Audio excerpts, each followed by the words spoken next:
You've stopped laughing, you've stopped playing, or even trying to play, and you've stopped excitement. And this all carries on until one day you ask yourself a simple question: why don't I enjoy anything anymore? Joy is not something that just disappeared overnight, it's just that you slowly stopped recognizing it. What parts of myself have I abandoned while trying to become the person that everybody needed me to be? How do I discover what brings me joy in life? It's about underneath all those expectations, underneath the pressures, responsibilities, there's still a version of you that laughs easily, gets curious, feels wonder, and your job isn't to create that person. Your job is to make enough space for them to come back. There's a few things you can do, and they're not hard. The first one is...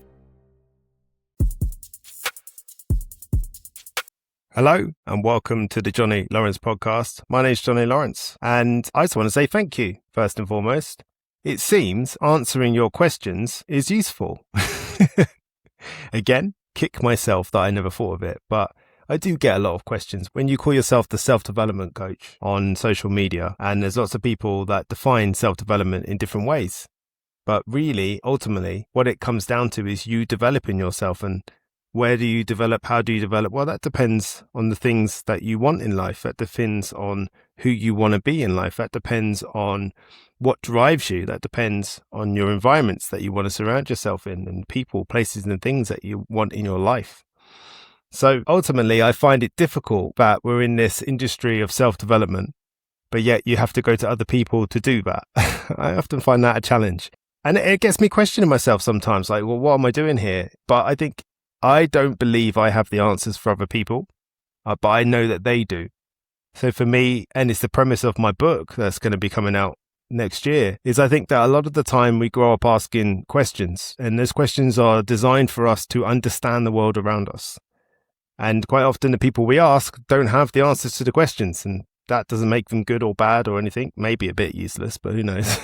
Because I certainly get asked questions by my kids I don't know the answers to. But what ends up happening is we end up changing the questions, and then we end up with these really helpful answers to really unhelpful questions. And this is why I think questions, curiosity, that is the key to this all. I can't tell you how you should develop yourself. But what I can do is I can listen, and I can understand you, and I can reflect back to you what you told me about yourself so that you can hear it too. And I think that's helpful. So this process is a real no-brainer. Once again, want to credit my wife for this. She's very clever. She came up with this idea. So interestingly enough, even before last week's podcast went out, a client hit me with a really interesting concept. They were asking themselves what brings them joy. What do they do for fun? And I remembered that I got asked this question a good few years ago now. And I struggled to answer that question. And that led me to be curious. I'm a naturally curious person, annoyingly curious at times, but I want to understand things. I find people, I find situations, scenarios, I find this whole world of self-development so intriguing and exciting that I will, without any sort of pressure at all, naturally want to find answers. I'll naturally want to read books, listen to podcasts and all that, but that's not everybody. So that's why it's cool that I do it, because then I can tell you what I learned and you don't have to do all the stuff I had to do to learn it, which is, I think, helpful. So that's a really common question.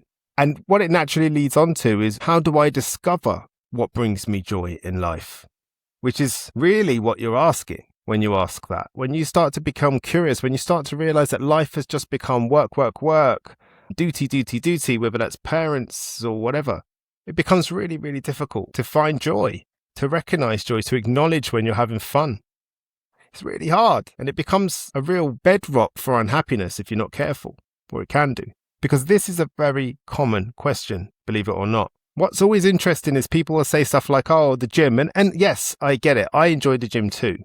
But would I say that I just feel blissfully happy, that I'm experiencing joy and I'm very conscious of it when I'm in the gym? No. No, I don't think so. What brings me joy is walking in the mountains. I cannot, and I feel so lucky to know that about myself. And it doesn't even have to be mountains. We're very lucky down here in Cornwall. I get to walk on coastal paths. I get to walk across beaches. But being outside, regardless of the weather, And just being out there and just looking at what nature has to offer makes me truly happy, which sounds really, I can hear it. It sounds like, wow, okay, mate. But it does. Being in the mountains specifically gives me a sense of peace that I'm not sure I found anywhere else. I just feel really peaceful, happy, content. It brings me joy. So I know that. And there are many other things I've discovered where I feel that because I've learned to recognize the feeling of joy when I'm in the mountains. So therefore I can go, hey, I can recognize it in other places. But what this isn't about, like this question, how do I discover what brings me joy? It's not about finding a hobby. That's the easy mistake. Oh, maybe I should do this. Maybe I should do that. It's not about that. It's about reconnecting with yourself and understanding, acknowledging, recognizing what joy feels like for you. And that's super important. What does joy feel like for you? Otherwise, if you don't really know what joy feels like, what fun feels like, what happiness, whatever you want to call it, although it feels like I'm escalating the word a little bit, but if you don't understand what joy feels like, if you can't recognize it, then how are you going to know it's missing? How are you going to know how to find it? How will you know when you do find it? And that's why it's so important to recognize it's not necessarily found within a pursuit or a hobby. It's found within you. It's found within, first of all, observing yourself and recognizing when you are experiencing joy. Because joy is not something that just disappeared overnight. It's just that you slowly stopped recognizing it. I'll share an experience with you. I think I've shared it on the podcast before, but when my kids were really young, there was one rainy day. So we went to the shop, we got some sweets and popcorn, got some soft drinks, and we decided that was it. We were going to put the log burner on, close the curtains, shut out the rain, and we were going to sit indoors, all four of us, with as a family. We were going to watch, I think it was Moana. And I hadn't seen Moana, believe it or not, at that time. The kids had, they wanted me to watch it, and it was The Rock, so I was in. And we sat down on the sofa, and my youngest son, at the time, I can't remember his age, is probably somewhere between 6 and 8, maybe, yeah, I'd probably say closer to 6. He's got his little sweets or his little popcorn, and he nuzzles into me for a cuddle, ready to watch this film. And I had the most odd response. I was sat there and I felt like really tense and uptight. Felt really, really like, oh. And I kind of just wanted him to move. And in the end, I made the excuse that I needed to go to the toilet, got up, went to the toilet, came back, and then sort of put a cushion in between us. And I didn't really enjoy the film from that point onwards because I was sat there thinking, that's really weird. Why has that just happened? And what I've come to learn is that when you have trouble with emotional regulation, like I did, it doesn't actually matter as far as emotionally regulating.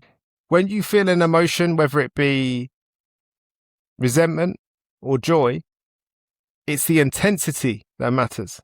We experience emotions every day in varying intensities, but when we experience a very intense, really undiluted, pure shot of a certain type of feeling, and in that moment, joy, when he nuzzled into me, it was beautiful. And I was experiencing joy on such an overwhelming level that it had become overwhelming. And I wasn't able to regulate that emotion. Therefore, it just felt too intense. It felt so intense that I felt unable to experience it. And I just wanted to get away from it. It was scary. It scared me a little bit. So I moved away from it. So it might sound crazy, like how can you struggle to experience joy? Well, if you take away the fact that it's joy and you frame it as a very intense emotion, all of a sudden it becomes obvious why you're not able to have that emotion. You're not able to experience it. It feels too much, too big, too intense. So you try to move away from it because it causes you discomfort. So you try to move away from it. That's what I discovered. I realized that those emotions, if I've created a hypersensitivity to them, that I'm going to struggle to have those emotions. So therefore, I had to work on emotional regulation. I had to work on understanding emotions, what they are. And this all comes together. I feel like I'm proper on an ongoing, never-ending sales pitch. But this is all the stuff I talk about in my book. All the stuff I talk about in my book. The intensity of emotions, all of that. Because, you know me, I'm an analogy person. I love an analogy. But if you think about it, when you see a fish in water, we see it in water. But I don't actually think the fish realizes it's in water. I don't think it is able to recognize, oh, I'm in water. Just like we're not probably be recognizing all the time that we're in air or oxygen. Don't know what you'd call that. I'm going to move away from that quickly. I'm going to show a lack of understanding in that area. Because the fish doesn't recognize the water because it's all it's ever known. And that's a bit like it is for us when it comes to our emotions, when it comes to joy. If you've lived with stress, responsibility, anxiety, or pressure for years, then that has become your normal. And now it's just become the water around you that you no longer recognize. And before you know it, you've stopped laughing. You've stopped noticing when you're playing or even trying to play. And you've stopped noticing when you feel excitement or joy. So therefore, is it that you aren't experiencing joy? Or is it that you don't recognize the moments you're experiencing joy? Maybe those moments of joy trigger you in some way, and your next action is to move away from it as quick as possible. Therefore, joy becomes a negative emotion in some cases. And this all carries on until one day you ask yourself a simple question. Why don't I enjoy anything anymore? I've definitely asked myself that question. And it's a really sad question to ask yourself. If you're not careful, you can start making meaning about what that question means without actually answering it. Because I don't think it's because joy disappeared. I think it's because survival became the norm. You see, emotionally, we role play and we become the roles that we play. You might have become the reliable one. Therefore, everybody gives you gratitude and thanks and nice feelings when you are reliable. They might do the same if you become the fixer. I know, Johnny will fix it. Let's get him in. I come along, I fix. They seem really grateful and happy. They praise me a little bit. I feel good. Yep, fixing's my thing. I should fix everything from now on. Maybe it's the people pleasing in you. We spoke about that last week. When I make you happy, it makes me happy, whether that be true or not. The achiever. Every time I achieve anything, no matter what, I tell people, they give me a round of applause, say, well done, you're so clever, you're so this, and it makes me feel good. Or maybe it's the strong one. You're so strong, completely ignoring that inside you're falling apart and you don't feel strong at all, which then adds to it because now you feel like a fraud too. I don't want anyone to know that I'm not really strong. I just look strong. I know how to play that role. And here's the thing, eventually you become really, really good, really, really practiced at performing. And you perform this role day after day, week after week, month after month, until you completely lose who you are underneath. Imagine an actor on, say, a soap opera or a TV show, and they've been playing the role for 20 years. 20 years they've been showing up every day, being this role. Whenever they're seen out in the street, people say, hey, they don't call them by their real name, they call them by their name that they are in the TV show or the program that everybody loves. And everywhere you go, you get the attention, the feeling, whatever it is that you're looking for when you play up to that role, when you become that person for them. And eventually you start to forget where the script ends and you begin. And it doesn't happen intentionally, it happens gradually. It happens through a very unrecognizable reward system, if you will. Because here's the other part of it, your nervous system. Your nervous system is involved in this too. Your nervous system, for joy to happen, joy needs safety. And this is the job of your nervous system, right? Our nervous system has one job, keep us alive. That's it, it's this job, which is a pretty massive job and has got a lot of nuance and variation to it, I suspect. But it doesn't wake up every morning asking, how can I help Johnny have an amazing day? No, instead, it asks this, is there anything I need to protect him from? That's the question it's asking. And of course, if life has been stressful, maybe there's been relationship problems, maybe there's been financial problems, perhaps some old traumas are coming up because you're in these really challenging situations in your life at the moment and it's triggering you left, right and center. Or maybe you're just feeling like you're buckling to the pressure of constant responsibility. Whichever it is, your nervous system will see that as a threat because your nervous system becomes incredibly efficient at spotting danger. Problem with that is, over time, you struggle to notice the beauty in life too. I have this thing, and unfortunately my kids noticed it very early on, is that whenever I sit in restaurants, I always have to sit with my back to the wall. I can't sit with my back to the room. Well, let me reframe that. I choose to not sit with my back to the room. Just recently, I've been trying to do it more as a practice. And actually, there's been a few times I've done it without even noticing, which is real progress for me. But I'm always looking at the exits. I'm always looking at people around me. I just have this unfortunate hypervigilance towards life for obvious reasons. But what that means is that there were so many dinners that I went to that I didn't enjoy the conversation. I didn't enjoy the food. I didn't enjoy the ambience, the restaurant itself, the whole experience, because I spent all of my time looking for threats, looking for danger. Silly thing was, I didn't even realize I was doing it. I didn't realize how physically and mentally exhausting it was for me to go out and to just be in a restaurant, because my hypervigilance meant that I was constantly on guard. I wasn't able to sit and really immerse myself in a really great conversation because I was too busy looking for what was going to get me when obviously nothing was going to get me. I wasn't able to enjoy the food that was in front of me because I was constantly looking for threats. Now, that's not because there was any. It's because that's what my nervous system was trained to do. And the way I grew up and the way that my life unfolded meant that very often when I was a certain age, there was threats and I just hadn't updated the system. And you see, that's what chronic stress does. It narrows your attention. And here's the thing, joy requires your attention to be widened because joy requires permission, believe it or not. Because we always, as adults especially, we always put these conditions in, right? You start to secretly believe that I'll enjoy myself once I've lost weight. I've earned more money. The kids are older. Work calms down. Or everything's sorted. Nice and vague, that. Because here's the truth. Life is never completely sorted. That's what life is. It's a succession of experiences. Good, bad, whatever. But the issue becomes that joy becomes permanently postponed. We never actually allow ourselves, never give ourselves permission to have joy because we're always waiting for something to happen first or some condition to be met. Think about kids. Children don't ask for permission. They don't say, hey, am I productive enough to jump in this puddle? No, they just do it. They just jump in the puddle. But yet as an adult, we stand beside the puddle and we worry about getting our shoes muddy, ruining our clothes, getting wet, whatever it is that we worry about. We don't give ourselves permission. We give ourselves problems. We give ourselves worries, anxieties, and we buy into that until it just becomes, nah, not going to do it. It's the same puddle, just different nervous systems and ultimately different belief systems too.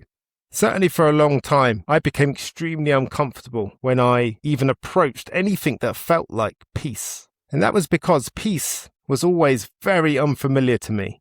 And as we always talk about on this podcast, unfamiliarity can create discomfort, create anxiety. And we as human beings always gravitate towards what makes us feel comfortable and gravitate away from what makes us feel uncomfortable. Peace is unfamiliar. Peace sometimes feels like it comes with consequences. Or maybe it did in the past, who knows? Because my body, your body, our bodies, perhaps are used to chaos. That chaos is familiar. That chaos feels normal. And it's the calmness that makes us feel suspicious, nervous, or anxious and fearful. In fact, I remember times where I'd be like, this won't last. Start thinking things like something bad was going to happen. Or I should do something. This is causing me to want to do something. I don't even know what that is.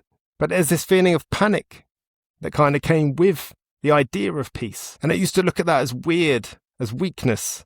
But then I came to realize that it's actually my conditioning. And I was able to have empathy for that. I said to you, a client asked this question at the beginning, and it would be a bit of an arsehole thing to do to like open this all up and go, anyway, good luck with that. So there's a few things you can do, and they're not hard. The first one is follow curiosity. Follow curiosity. I can't tell you how important that is, because it's really easy for you to go away from this thinking that you need one life-changing passion. And I would say, forget passion. Follow curiosity. Ask yourself some questions. Things like, what do I naturally Google? What conversations really light me up? What do I lose myself doing? What do I do where I'm like, oh my gosh, I've been doing this for an hour, haven't even realized? And a nice one, what do I wish I had more time for? Because curiosity is usually the first breadcrumb. In my experience anyway, joys never arrive going, hey, Joy's here, let's do this. That's not what happens. It's more of a whisper, little what if, or this is interesting, I wonder what this is. I wonder. Curiosity. Because a nice analogy is to think of a woodland and to think of a path, and you can't see the path all the way through the woods. You can only see the next couple of steps. And joy works like that. You don't need purpose. You need curiosity of what you might find when you take the next step. Now, caveat, sidebar, I'm not talking about really scary woods. For some reason, when I use that analogy, so people go, yeah, but woods can be really scary. I was like, yeah, dark, horrible, creepy ones at night. I'm talking about the really lovely ones that you're like, wow, this place is awesome. It's autumn. The leaves are falling. That kind of wood. Okay. Another thing you can do is look backwards before you look forwards. Ask yourself wonderful questions like, what made me feel alive before life became so serious? You see, our childhood gives us clues, not because it was a perfect childhood, but it was a time before life had given us context or conditioning, a life before we'd learned to hide parts of ourselves to make other people happy. Think back to when you were a child. Did you enjoy making things, being outdoors, music, sport, helping people, solving problems? Whichever. I mean, I used to love going out into the woods with my friends and building camps, trying to work out if we can find stuff around us that would help do that. It was so much fun. Now, I don't know what I do with that as an adult, but there's definitely some information there, because those parts of yourself, they do not disappear. They don't. They just get buried. Think of it like your favourite song. Think of that right now. Think right now, what is your favourite song? Your favourite song. But then imagine it hasn't been played for 10 years. The song will always exist. It still exists to this day. It's just waiting for you to press play. And that is often what happens with joy. And the last thing, attempt to build a life that provides you moments of joy. Stop waiting for joy to just arrive. Schedule it. Protect it. Prioritize it. Because what gets scheduled usually gets lived. In my experience anyway. And here's the trap. Don't go for big things. Go for small things, everyday things, achievable things. Things that you can do often. Go for tiny moments that matter. Walking without headphones. Having a coffee in the garden. Dancing in the kitchen. Don't want to see me do any of that, because dancing in the kitchen is not my thing. I like doing it. I'm not very good at it though. Singing out loud to your favourite song while driving. Calling a friend. Reading a few pages of a book you're really interested in. Or one of my favourites. Watching the sunset. You forget every time how beautiful that is. Because joy isn't always fireworks. Sometimes it's just realising in that moment that you're fully present. I had a moment like that recently. My son's going away travelling and he's found life challenging. And it's a really, really prideful, emotional moment for me to see him going off travelling. And I'm so incredibly proud of him. He asked me to take him to the supermarket to help get supplies, toiletries and whatnot. And I just had this real moment of really, really, this is a special moment. I really recognised it. It was really, really lovely. It brought me a lot of joy. Really did. Anyway, maybe the question isn't what brings me joy. Maybe it's what parts of myself have I abandoned while trying to become the person that everybody needed me to be. It's a big question, because underneath all those expectations, underneath the pressures, responsibilities, there's still a version of you that laughs easily, gets curious, feels wonder, and your job isn't to create that person. Your job is to make enough space for them to come back, because joy isn't found, it's remembered. Thank you so much for listening to the podcast today, and I'll see you next week for another episode of the Johnny Lawrence Podcast.